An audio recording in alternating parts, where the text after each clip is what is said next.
नमस्कार मैत्रिणींनो, लग्नानंतर होईलच की प्रेम ह्या मालिकेचा एक नवीन प्रोमो समोर आला आहे। कसं असतं ना, कोणाशी कितीही चांगलं वागलं तरी चांगल्याचं कधीच चांगलं होत नसतं हे तर ठरलेलं आहे। प्रत्येक वेळी जो खोटं वागतो ना त्यालाच देव लवकर साथ देत असते। खरं असेल तर कमेंटमध्ये होय नक्की टाईप करा। तर चला मग, तर इथे आता युग नंदिनीला त्याच्याकडून काय चूक झाली ना ते सांगत असतो आणि हे सांगत असताना रम्याने ते सगळं ऐकलेलं असतं आणि रम्या हे सर्व वसुधाला सांगते। तर वसुधा म्हणते, आता एक काम करायचं, युगची ही चुकीचा फायदा आपण घेऊन यामध्ये आता आपण नंदिनीला अडकवायचा प्रयत्न करायचा आणि हे सर्व काही नंदिनीने केलं आहे असं आपण आता सर्वांना दाखवून द्यायचं। ह्यामुळे काय होईल, नंदिनी सर्वांच्या नजरेमध्ये ना घरामध्ये कमी पडेल आणि नंदिनीला आतापर्यंत जे कोणी विचारत होतं ना ते सर्वजण नंदिनीला नावं ठेवतील। तर इकडे आता मालिनी हॉटेलमध्ये पोचलेली असते आणि मालिनीची मैत्रीण आणि मालिनी दोघीही हॉटेलमध्ये जातात, ज्या टेबलवरती काव्या बसली होती त्या ठिकाणी।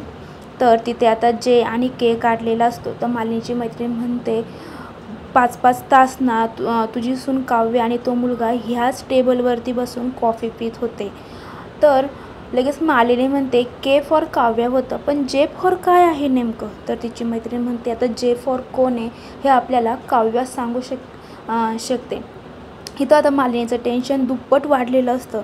बाबा, काव्याला आपण एवढं समजून सांगितलं तरी काव्या त्या मुलाचा पिछा का सोडत नाही आहे? आता काव्याला आपण कोणत्या भाषेमध्ये समजून सांगावं की आत्ताही काव्याचं त्याच मुलावरती प्रेम आहे?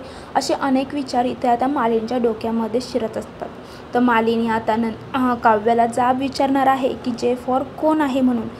आता इथे काव्या आणि नंदिनी दोघांचंही आयुष्य पुन्हा एका नवीन टप्प्यावरती सुरू झालं आहे। आता वसुधा ही नंदिनीला त्रास देणार, तर काव्याच्या आयुष्यामध्ये नेमका तो दुसरा जे फॉर मुलगा कोण आहे ही आता मालिनी काव्याला विचारणार आहे। म्हणजे इथे काव्य ही पेचात पडलेली आहे आणि नंदिनीचं सुद्धा जे भविष्य आहे ते आता सर्व काही वसुधाच्या हातामध्ये आहे। तर आता पुढील भागामध्ये नक्की काय होणार आहे ते बघण्यासाठी तुम्हाला पुढील एपिसोड बघावं लागणार आणि त्यासाठी तुम्हाला चॅनलला सबस्क्राईब करावं लागणार। म्हणूनच आपल्या मनोरंजन मराठी या चॅनलला सबस्क्राईब करा, व्हिडिओला लाईक करा आणि कमेंटमध्ये तुमची प्रतिक्रिया नक्की कळवा। थँक्यू।